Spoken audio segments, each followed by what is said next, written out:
What's going on, people? Welcome back to Curtis Shaw TV, back with another live stream. Happy Friday. Oh my days. Have you gotten over that absolute snorefest that we watched last night? I mean, honestly, that is a cure for insomnia if ever I have seen it, people. Oh, wow. Wow, wow, wow. That was unbelievable. It's funny, there was a real mixed response to the game. Some people saying, shocking game. Some people saying, defensive masterclass. I mean, it depends how you see it. You know, it depends how you see it. But I just think with Arsenal, we tend to get the warning signs and then we get the actual situation. And I think at the moment we're getting warning signs. I think we're getting a lot of warning signs at the moment that things aren't going well.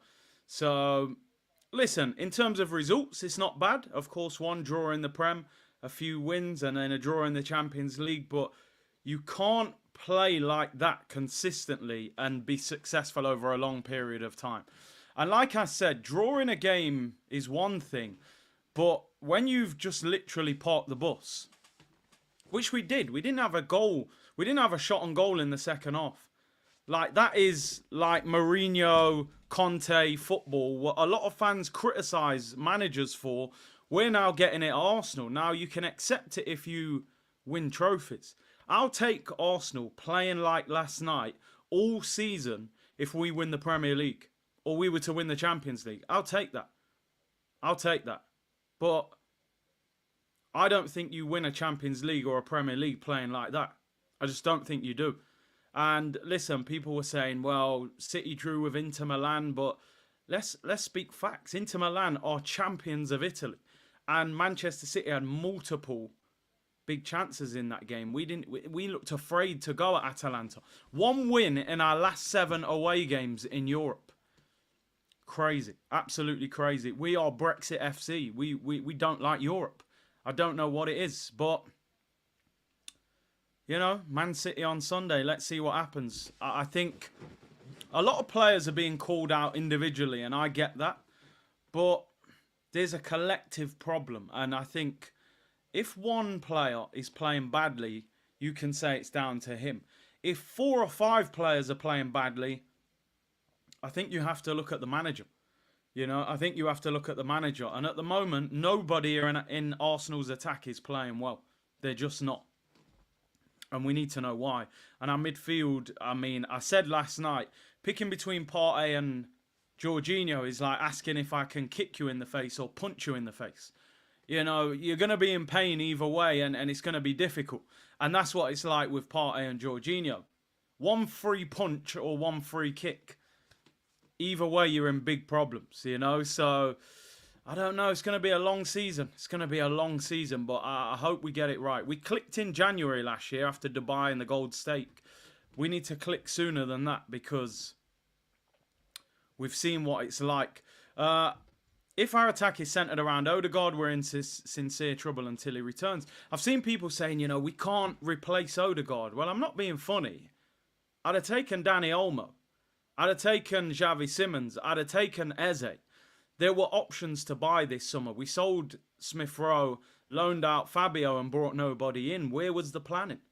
What was the plan that, listen, worst case scenario, if Odegaard gets injured, who plays attacking midfield for the few months that he's out? How did they not have that conversation? I don't understand it. They talk about planning and 180-page dossier for each player. It looks like they had no plan if Martin Odegaard was injured. Yeah, even João Felix, you know, I'm not saying he's the answer, but these are better options than what we're doing at the moment. It's going to be a slightly shorter show today, people. I got to do the school run and things like that, go pick up crews, but so it'll be about 45 minutes today rather than the hour. Usually I start at 2, but I did Man City preview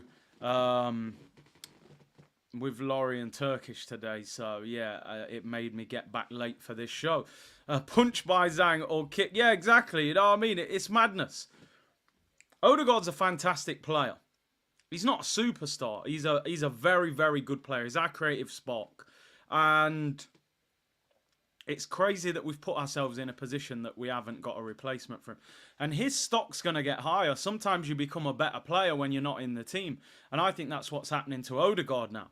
Odegaard isn't in the Arsenal team and we're all going, oh my days, we need Odegaard. And we do. And we do. Why Alexis? I told you, I'm rebellious, people. I'm rebellious. Alexis Sanchez to me is the kind of player we are absolutely desperate for. And there aren't many players like him, but he was a maverick. You ran to the stadium to watch this guy play. When he used to get the ball 1v1 with the winger, people in the stadium used to stand up. They expected something to happen. They knew it was going to get exciting. I just don't think we have that player. I really don't. And I like a lot of this Arsenal team. But we distinctly lack a maverick in this attack. You look at Liverpool when they won the title, Sadio Mane, Salah, they're game changers.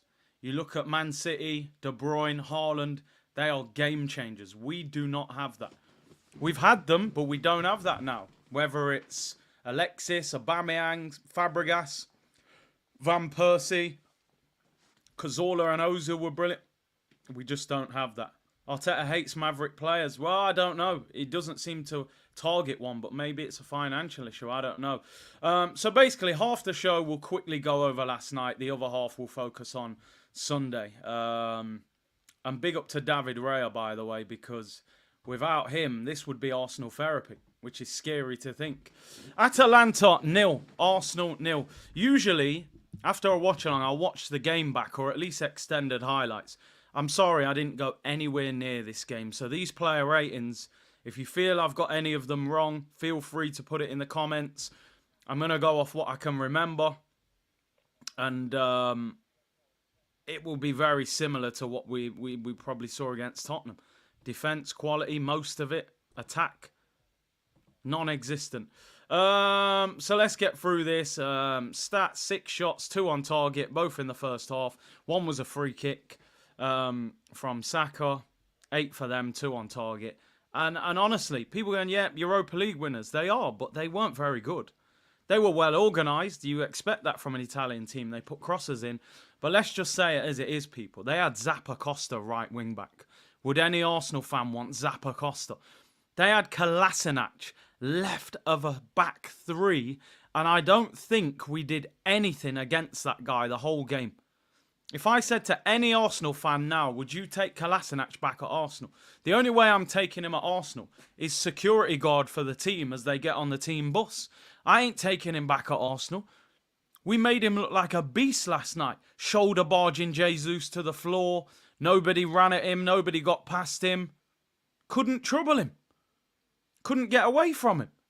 You know, it was crazy, people. I said we're going to make this guy look good. And we did. He wrapped up Saka and Jesus. That they didn't trouble him on that right. It was pathetic. It was crazy. Now what we're doing, by the way, and as you say, Clement, we're expecting Mourinho to come in and be Zinedine Zidane. Oh yeah, but when Mourinho comes back, I mean, let's be real. Mourinho is a good player. He's not a world beater. He's not going to come in and grab this midfield and completely transform it. He's not, you know, Mikel Marino Zidane that we've signed. We signed him for £30 million from Real Sociedad. He's a solid midfielder who'll do decent. This ain't Zidane that we've got coming in. We made Kolasinac look like a beast. But anyway, let's get through this. David Raya, 10 out of 10. Simple as that. 10 out of 10. No messing around. At the moment, this is Enrique Iglesias settings hero. I can be your hero. Like, he's literally the hero right now. Because without David Raya, we would have had Arsenal therapy more than once. We'd be doing it today. We'd have done it against Villa because we'd have lost if Watkins could finish. We might have lost to Brighton. I mean, it's not a good thing that our goalkeeper keeps winning man of the match. 10 out of 10. The second save, outstanding. The penalty wasn't great, but you've still got to guess the right way. And then the rebound's outstanding. 10 out of 10. David Raya. He's probably been the best goalkeeper in the Premier League this season. I don't think he is the best goalkeeper in the Prem. But he's been the best this season. 10 out of 10. Without him, we're a mess at the moment. Complete and utter mess. So fair play to him. And I do give Arteta credit.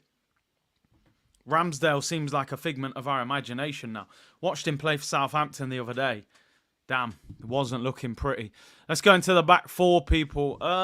Ben White. This is a tough rating because I don't think Lookman did much against him.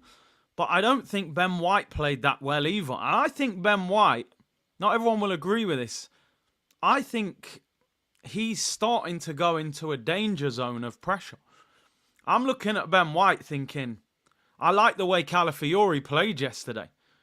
And I think, listen, this could end up Calafiori left back, Timber right back. He wasn't bad. I'm not going to annihilate him. But he looks a bit too laid back and casual. I'm going to give him a 6. We kept a clean sheet. Lookman didn't do much. But again, he didn't get forward really and support Saka. And on the ball, he looks very lethargic at the moment. Could have easily given him a 5, by the way. But he didn't do anything really bad that cost us. But I just don't like the way he's playing. I think he can easily get dropped if he doesn't improve. It could end up being Timber right back, Calafiori left back.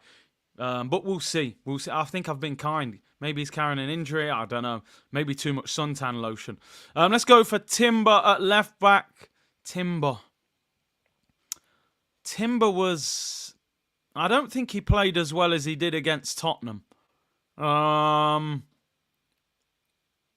What would you give Timber? I honestly haven't written anything down here. I'm thinking about this as we're here. I think, was he better than Ben White? I feel like he was probably 6.5. Little bit better than Ben White. Didn't affect the game going forward as much. 6.5. I don't remember nothing really happening down that side, but just seemed a bit careless. Yeah, you took the words out. Yeah, 6. I give him a 6.5. 6.5. I thought he was solid enough defensively, but some of his passing, and I do like his aggression. Let's go to the centre-backs. Let's go with Saliba. I saw a stat. William Saliba won 100% of his tackles. He wasn't dribbled past once and won 100% of his aerial duels against Atalanta. Also made the last gasp tackle on Lookman. I mean, listen, on the ball, I didn't think he was at his best. But as I kept saying last night, there were so many times we were in possession and people were hiding. They didn't want the ball. We got the warning sign. I'm telling you now, people, this is like the fire alarm's going off. You've got to evacuate the building. Arsenal better wake up to this guy, because I'm telling you now, if they don't fix up, this guy will be in a Madrid shirt. I'm going to give him an 8. 8? Some of his 7.5, the tackle on look. He's outstanding. He's outstanding. 100% tackles, 100% aerial duels. I give him 8.5. What more can he do, really? We're expecting him to score. Let's go to Gabriel. I'm going to give... And as I've said, I think Saliba's the best player at Arsenal. I just do. Let's go to Gabriel. I thought Gabriel played well, but some of his passing... I think Arteta, and I've said this before, I think Arteta... deep down would have replaced Gabriel once or twice. If he'd have got Lissandro that summer, he might have. If he'd have got Laporte last summer, he might have. But I think that is the problem with Gabriel. At times, he is not good on the ball, but defensively solid. I'll still give him a 7, but he wasn't as good as Saliba. Young Smoke said, if we lose Saliba, it's 100% the fans' fault, accepting mediocrity. This club, what people have to understand, this club does what they can get away with. People don't understand the power of the fan base. We didn't want the Super League, they didn't do it. Because we acted. We wanted Wenger out, they sacked him because the fans acted. But the fans nowadays and all these big accounts online, they act like we have no responsibility to push this football club to do better. What we do is we accept everything they feed us. They're drip feeding us. When Eddie Nketiah was in the team, instead of people going, actually, yeah, Eddie came through the system, but he's not good enough. They were singing, your defence is in trouble when Eddie's in the room. So they give him a new contract. They give him number 14. They sing the stupid song. Why? Because they know the big accounts are accepting it and they're capping for everything that happens at the club.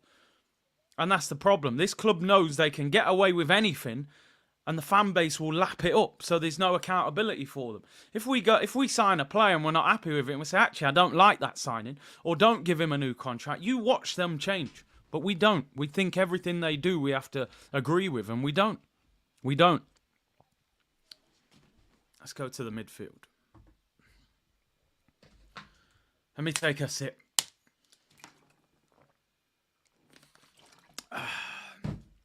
Gotta make sure I'm well hydrated. Just give me a few seconds. You know what we're about to talk about, don't you? You all know. You all know who I'm about to talk about. I just want to bring this picture up on the screen. We're in midfield. Let me bring this picture up on the screen.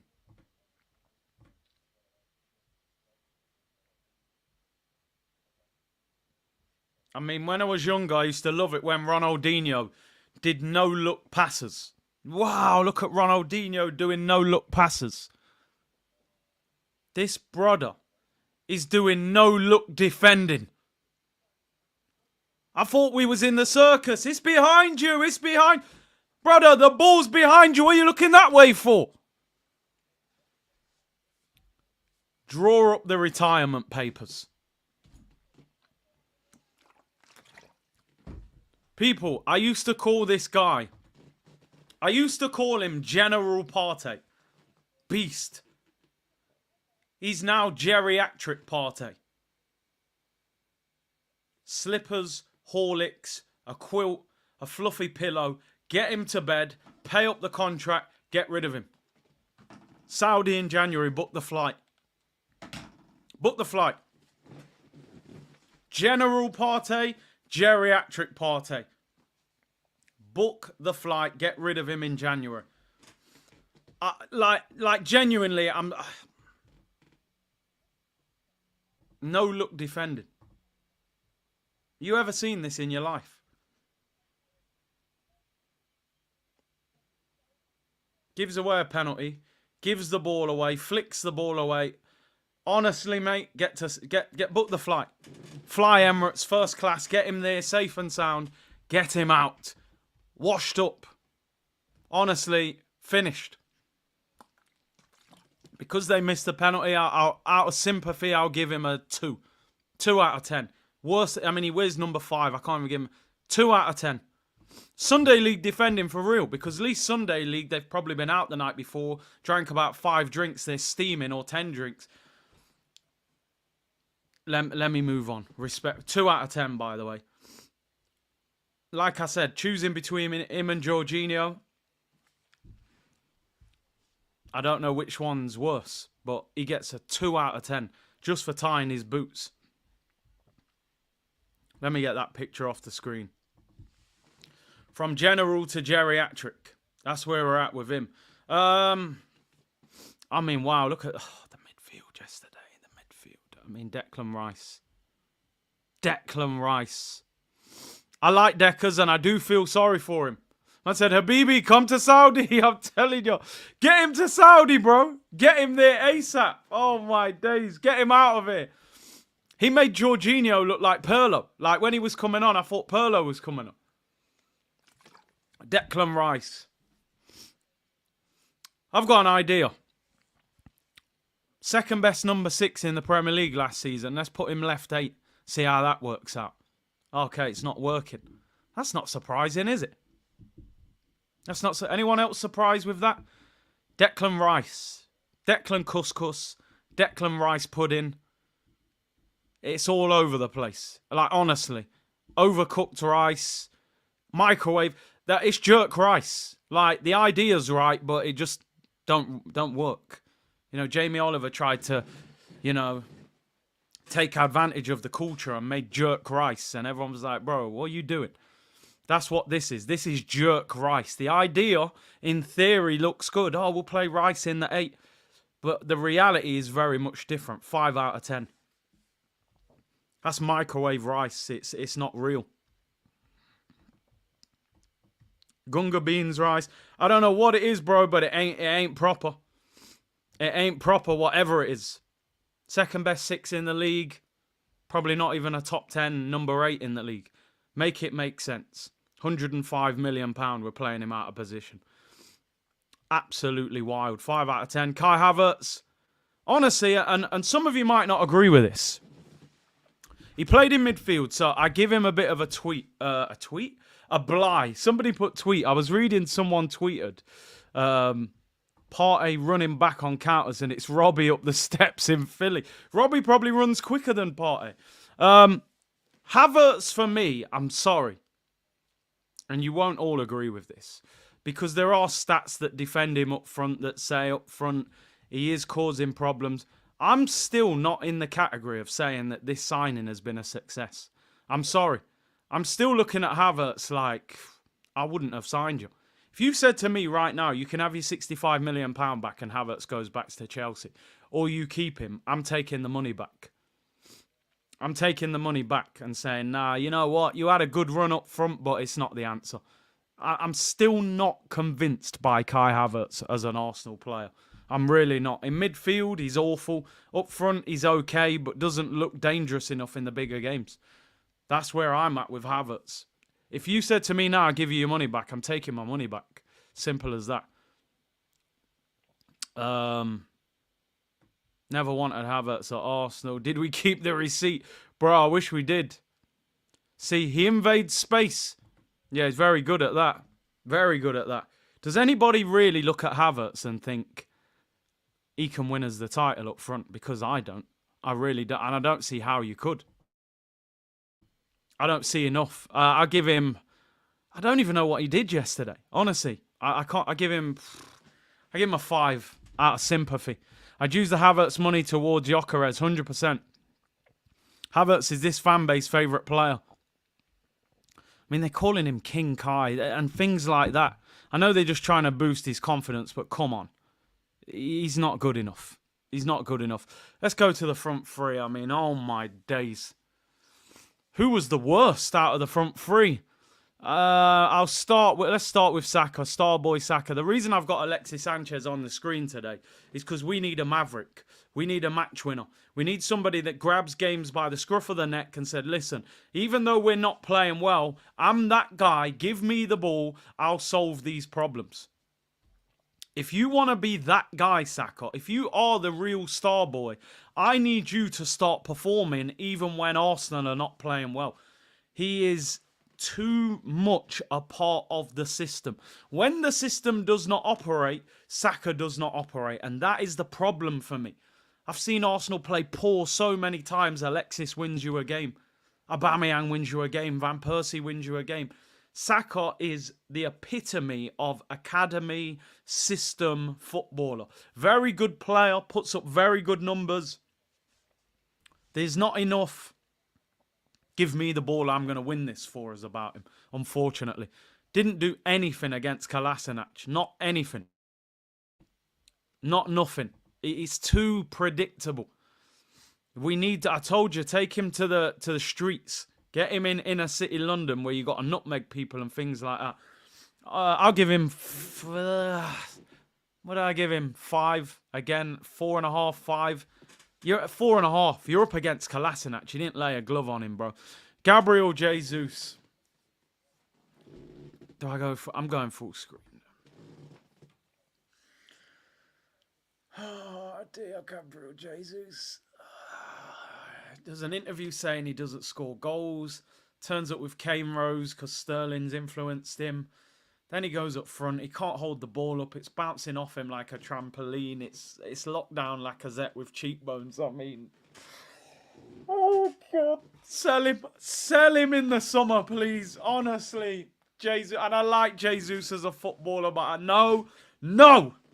Sell Jesus this summer. Sell him.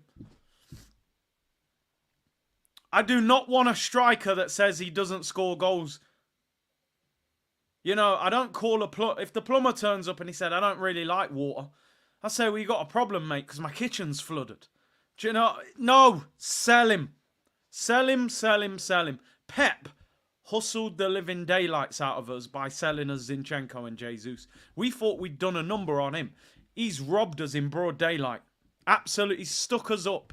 and took our money in broad daylight. He sold us a left back that can't defend and a striker that can't score goals. It is crazy.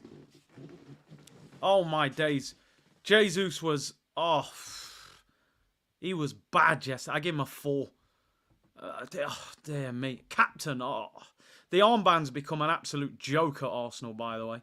The armband is a joke. Gabriel Jesus is, wow. He is not good enough. I reckon Lacazette was better than Jesus. And I couldn't wait for Lacazette to leave. He actually got Player of the Year one year. Jesus will never win Player of the Year at Arsenal. He's worse than Lacazette, genuinely. And let's finish off with Martinelli. Oh, yes. Oh, yeah. Let's go full screen. It's only right. Because this guy... Oh, what's going on here? It won't even allow me to go full screen. Let's go full screen.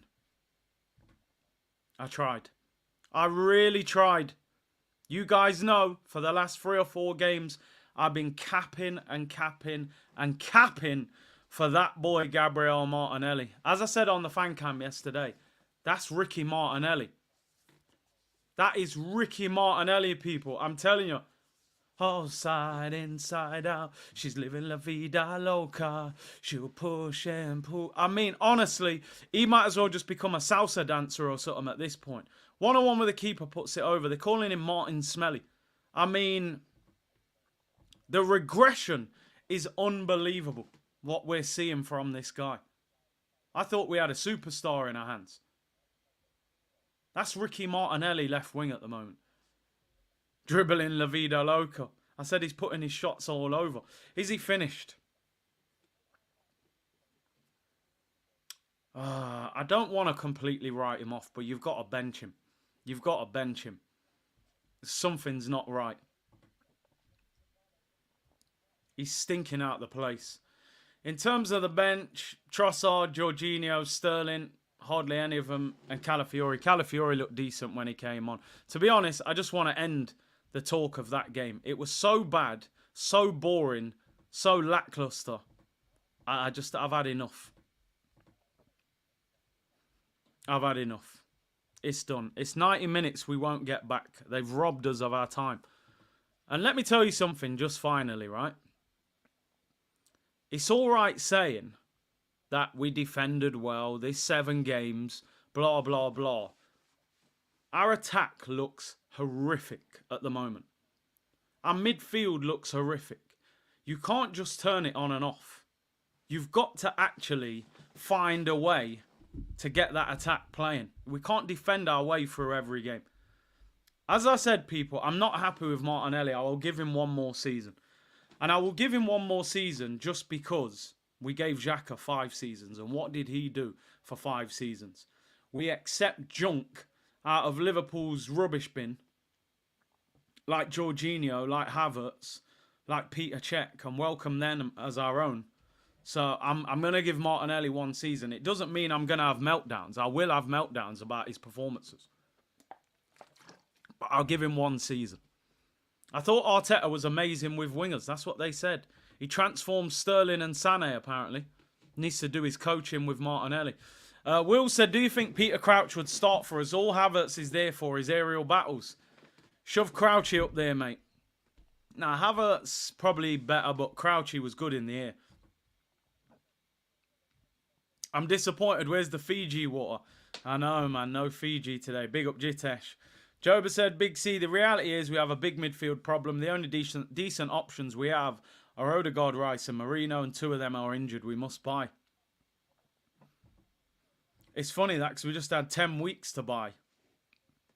And after 4 games, we're saying we've got a problem. You know, it's crazy. Platt says, I've been saying to my pals, when your defenders are scoring goals to win your games, you have to question the system, not the second. So, and the second, it's poor. Well, yeah, our defenders are our most attacking threats at the moment.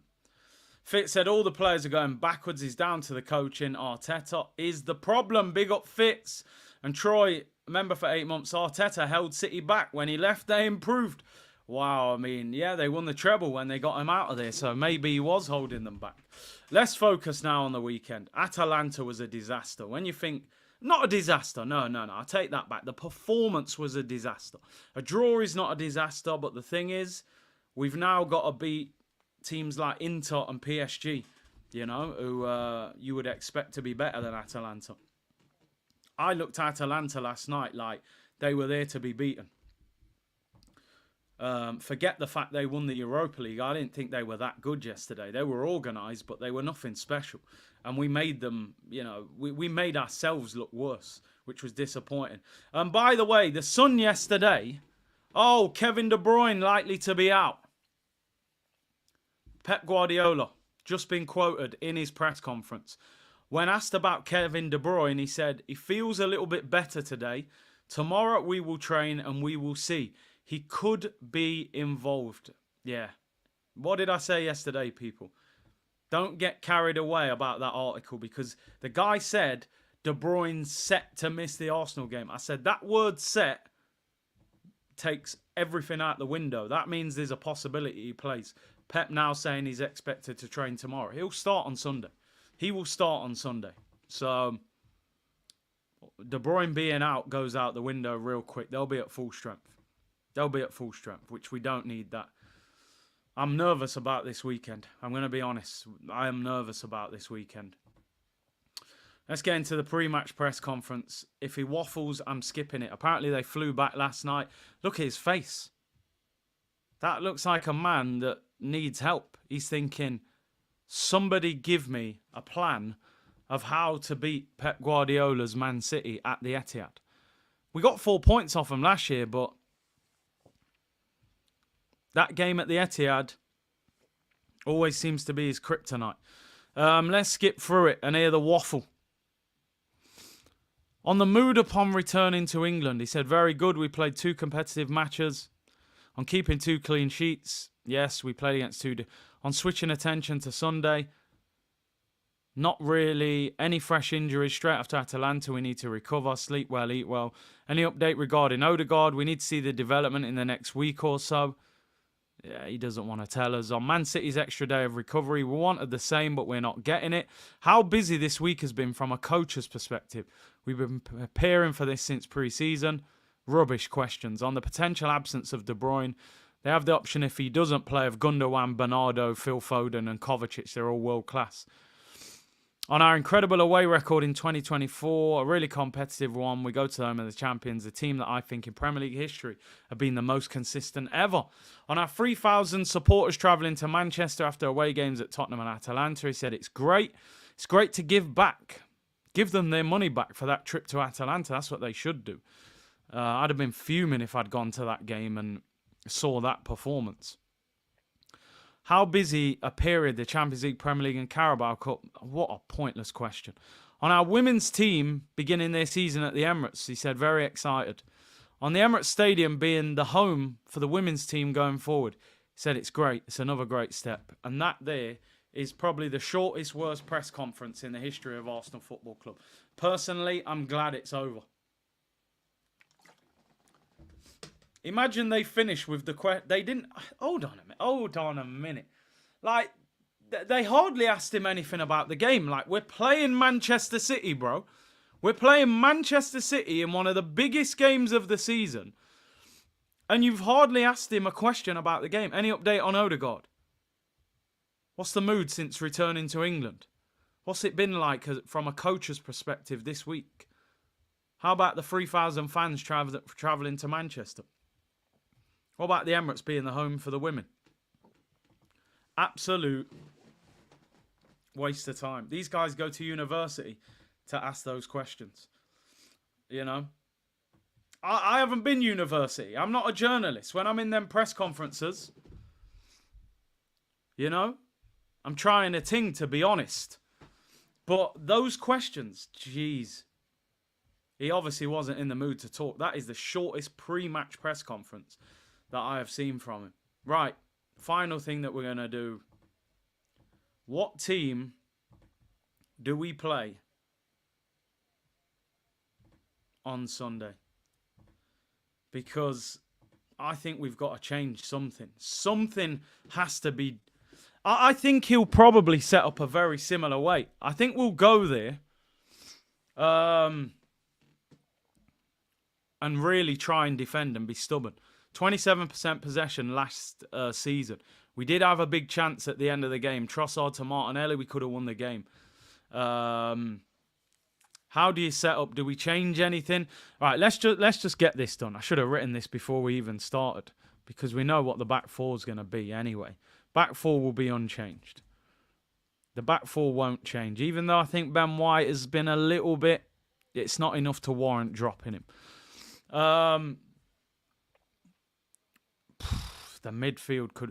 Listen, Partey played so bad, it's got to be Jorginho. Jorginho will play 6. Rice will play left 8. Who do you play as the other midfielder in the Odegaard role? I think he will go with experience. And I think he'll play Trossard or Havertz. Partey won't play, in my opinion. I think he played so bad. They don't even have Nwaneri on this. I thought they might have updated it, but they haven't. I think he'll... It's mad, because Trossard played, then he dropped him. I think he'll play Trossard. I think Jesus was so bad, he dragged him in the 57th minute. I think he'll play Trossard. Saka on the right. Havertz on the left. I personally would play Sterling. Point to prove, something different. That's probably... Yeah, maybe I would... listen, part of me wants to just say throw Nwaneri in there, but he's just not going to do it. You could actually play Calafiori left back and put Timber in midfield, you know. I'll be honest. You could actually play Timber here. And have him as your energy. Hunt people down, win the ball back.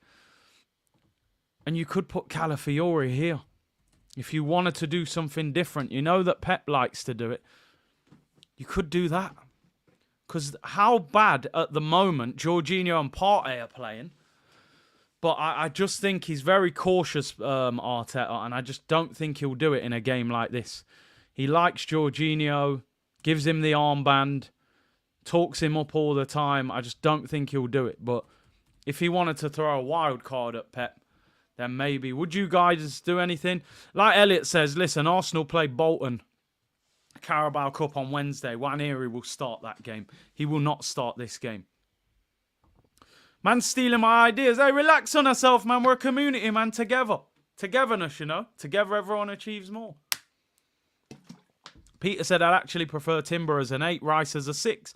Maybe. I'm honestly desperate to see Declan Rice go back into the 6 role. I just think we're stitching him up at the moment. He's playing a role that doesn't work for him. And we're making him look like he's not a very good player when he is. Timber in DM would bang. Did that Ajax occasionally. I always thought he played really well there. Gunners98 said, we played more like an Italian team than the Italian team did. You're not wrong. You're not wrong. Salman said, I wouldn't do anything other than figuring out how Gabriel and Saliba get more goals. Man said, get more goals. I thought you was going to say how they stop Haaland. Our 2 centre-backs, we're looking at them to be top goal scorers the way we're playing. I would play Raheem Sterling. He scored against Manchester City last season when he cut inside Kyle Walker and just bent it in the corner. I think he'll have a point to prove. South London's finally said, Big C, Steve said on the Big Six yesterday, Jesus and Zinchenko were the most unstable players in the City dressing room. When it came to mentality, yeah, you could see it. Jesus was having belief issues. Didn't want to play up front. Didn't want to take responsibility. Was feeling the pressure of Aguero going and just said, play me out wide. Didn't want the pressure. And Zinchenko, we've seen Zinchenko crying at Anfield, so he's probably not wrong. He's probably not wrong, to be honest. I thought when they came here, we were getting leadership. I'm not seeing leadership from none of them. I would sell both of them next summer, to be honest, if we can, because they're on big wages and Jesus has been injury prone. SG said, missed the game by flying 10 hours to Los Angeles. It was same old Arsenal performance under Arteta. I won't let Arsenal ruin my vacation. Have a great holiday. And you're quite lucky that you didn't watch the game. Because It was horrific. Worst game of the season.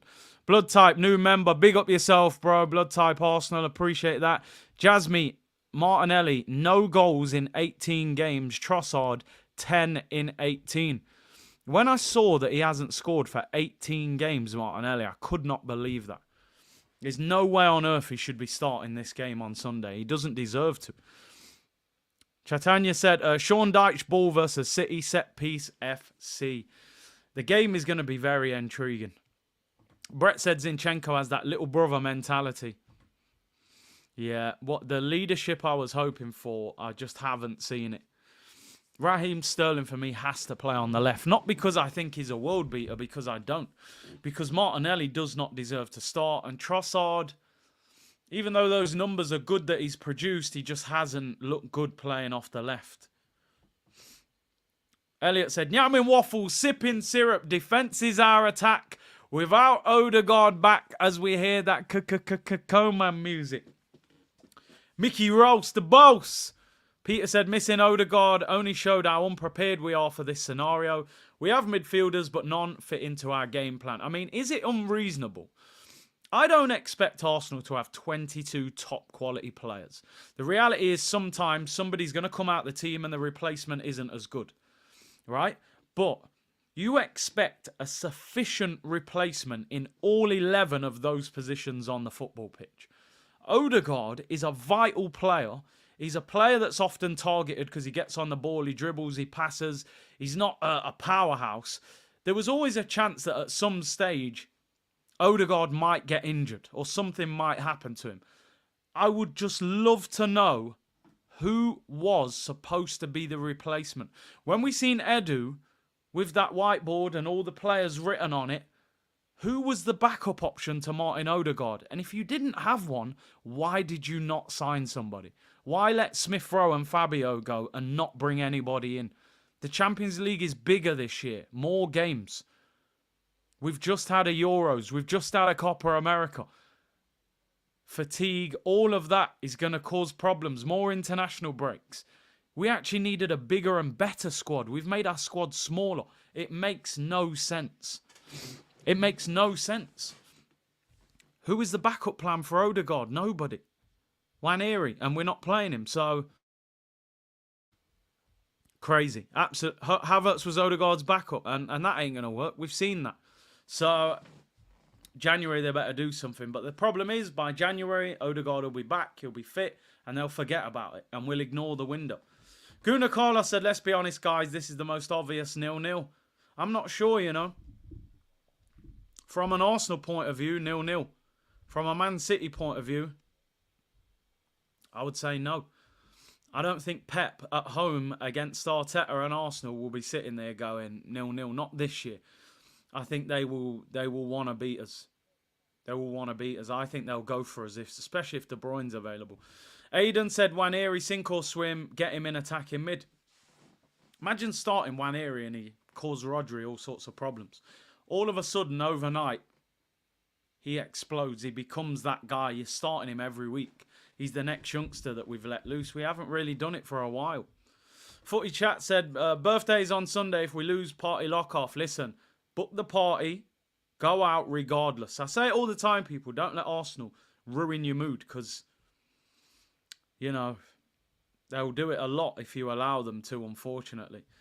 How the hell can you have a smaller squad when you're in the Champions League and you've got more games? It made no sense. It's Arteta, you think Ethan will get minutes. It's not good because, as I said, we're not managing young players well. Chido Obi left. Waneri's not getting game time. Young players are looking at Arsenal thinking, I can't make it here. There's no clear pathway. You've got to remember, it was Emery who brought through the likes of Smith Rowe and Saka. Would they have even got through? Leigh said, I don't think City can beat us. I think if Partey plays, he'll be targeted. I suppose it depends on the performance. The way we're defending at the moment gives me some hope that we can keep Man City down to a minimum. The problem I've got is that if Manchester City were to go 1-0 up and we're forced to be a bit more open and expansive, then that defensive structure goes because we have to go forward a little bit more and then we're vulnerable, you know, and that's the problem. That is the problem. Final story, people. going to round up now as it's a slightly shorter show today. Graham Bailey announcing Arsenal and Chelsea sent scouts to watch Victor Gyokeres in Sporting's Champions League win over Lille this week. That is according to Graham Bailey. This was his Champions League debut. He scored and was named man of the match, people. The problem you've always got as Arsenal Football Club, if Chelsea are at the table, you're in trouble. Unless the guy loves Arsenal and he's dreamed of playing for Arsenal, maybe the fact we're in the Champions League, but Chelsea will balance the books of us being in the Champions League by offering him more money. And that's always the problem. When Arsenal go for a player with Chelsea, I'm not actually that confident we'll get him, because I know they'll probably offer double what we're offering. But Arsenal need to get a deal done. They need to get a deal done in January. I said the other day, people, I'm changing my mind with Gyokeres. Not that I didn't think he was good enough, but there was a lot of Portuguese league tax. I got an in-depth report the other day from somebody that I know covers content for Benfica. And bear in mind, he doesn't like Sporting Lisbon. And he sent me a thing. He said, look, watch your channel. I saw you was asking about Gyokeres. He said, look, he's a Benfica fan. He doesn't like him. But he said, trust me, he is the best striker in Portugal. He said, you know, Arsenal should go and get him. He said, honestly, Darwin Núñez was just a chaos merchant who runs around and he was physical. But he said, this guy is intelligent. His touch is good. He holds the ball. He scores multiple goals. He said, Arsenal should definitely go and get him. He's doing it at all levels. Europa League last year, bagged goals. Portuguese League, he bagged. Championship, he bagged. And also, he's now started off in the Champions League. One game, he scored, got man of the match. We play them in a few games' time, so we're going to get a real look at him. Z said, I thought you were in... Nah, listen, I would have took Tony for 40 million, but he's in Saudi getting paid, so fair play to him. Fair play to him. So City is looking for a forward in January. They grab Gyokeres, then we can just pack it in. Well, that's the worry, innit? If anything happens to Haaland, they haven't got a striker. Imagine if City decided to go into the market. Listen, you don't pack it in. There's other options. But there's not many of them. Like I said, Osimhen has a £65 million clause in January that you can break the loan to Galatasaray and sign him. Gyokeres obviously has the release clause of about 80 million. But listen, as I said, yesterday's performance, it isn't the time to throw the towel in. But I just want Arsenal to see the warning signs. You can't defend your way to the title. You have to be a goal threat. You've got to be able to break teams down. You've got to, you know, put them on the back foot and let them know when we get the ball, we're going to do something. I tweeted about the transfer window. I said so much about it. I don't think the transfer window was good enough. We're short. We should not be going into a season short when we're supposed to be trying to win the league. And that is down to the Kroenkes and potentially Edu. It feels like a similar story to most summers, and that's what's disappointing.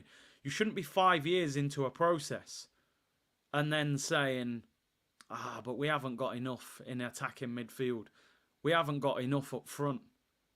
You know, and that's wild. That doesn't make sense to me. 5 years in, you should say, that squad's solid. You don't need to do much. If you notice now, Man City, every transfer window, they don't do a lot.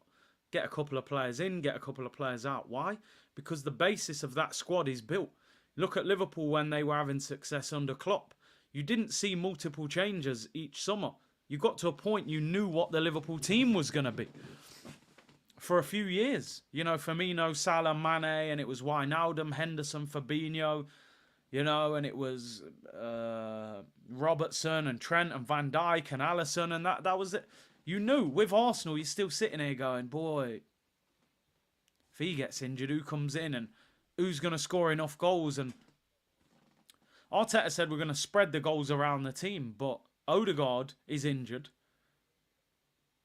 Havertz doesn't look prolific. Saka struggles at times, especially when they double up on him. Martinelli's out of form. Trossard, when he starts, doesn't look as good. And Sterling hasn't started a game yet. So where are those goals going to get spread? Jordan said that Liverpool team was so good in their pomp and durable that it didn't matter. I'll finish off by saying this, and I said this the other day. Arsenal are in a period of positivity. I'll say positivity rather than success. And I mean positivity because we're back competing. Competing is positive. Success is winning. We're not in a successful period.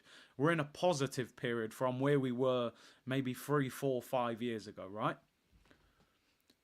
When Liverpool had a spell of excellence under Klopp, they won the title, they won the Champions League, the FA Cup, the League Cup and the Super Cup. That's dominance. In a Pep Guardiola generation, Pep's won everything. He's running the whole league. 4 titles in a row, Champions League, treble, FA Cups, League Cups, pure domination. Chelsea have won titles under Mourinho, Ancelotti, Conte. They've won 2 Champions Leagues, multiple FA Cups and League Cups. When they've hit periods of positivity, they've finished it with trophies. So have Liverpool, so have Manchester City. Manchester United haven't really done much since 2013 when they last won the title under Ferguson. They have won a Europa League, they have won an FA Cup, they have won the League Cup, couple of FA Cups.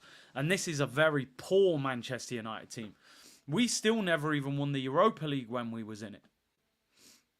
Now, we're in a period of positivity right now. We've got 1 FA Cup in 5 years. This football club have to start winning.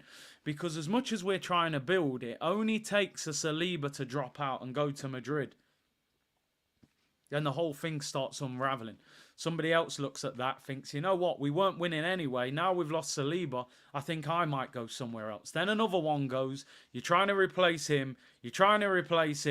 And then you're just chasing your own tail like a dog, mate, in the garden. This football club have to stop making excuses and hold themselves accountable. All I hear online is excuses and blame. We lose a game, it's the referee's fault. We don't sign a player. Oh, there's no value in the market. Who do you want us to sign? That's what people say to me. I said, yo, we were short in attacking midfield. Well, who do you want us to sign? Well, how about Eze? How about Danny Olmo? How about Xavi Simons? I'm sure there's others that you could name. We needed a striker. Who did you want us to sign? Well, how about Ivan Toney? How about Osimhen? How about Gyokeres? All available this summer. We need to stop making excuses and start seeing it for what it is. We're one of the biggest clubs. We're one of the richest clubs. We've got an elite history domestically, not in Europe. And we need to take advantage of the fact that Man United are poor right now. Chelsea are poor right now. Tottenham are just Tottenham. And that equals poor right now. Liverpool are in a slight rebuild. They've lost their legend of a manager. It's basically us and Man City. Liverpool will be there or thereabouts, though. I'm not going to write them off. We're in a 2-3 horse race. We've got to take advantage. It won't take forever for Man United to get back up there. They're the biggest club in this country. Chelsea will continue to spend money until they get back up there. So we have to take advantage of it. And let's see how we go. I will have a pre-recorded preview out tomorrow ahead of the Man City game. A little bit more detail, a few more tactics. And then the game on Sunday, which is going to be absolutely huge. And like you said, Saliba's comments, it's the warning sign. You know, he knows now, I cannot be the guy until I win trophies. Richard, I did do press conference reaction. It was a short and very boring press conference. Fans are now realising, trust me, they know. They know. We can't hide forever, you know. Listen, people, thank you very much for tuning in. Really appreciate your support. A few minutes shorter than usual today. Pre-recorded stream tomorrow and then the watch-along on Sunday. Enjoy your Friday. Take care. I'll see you all soon, people. Bless.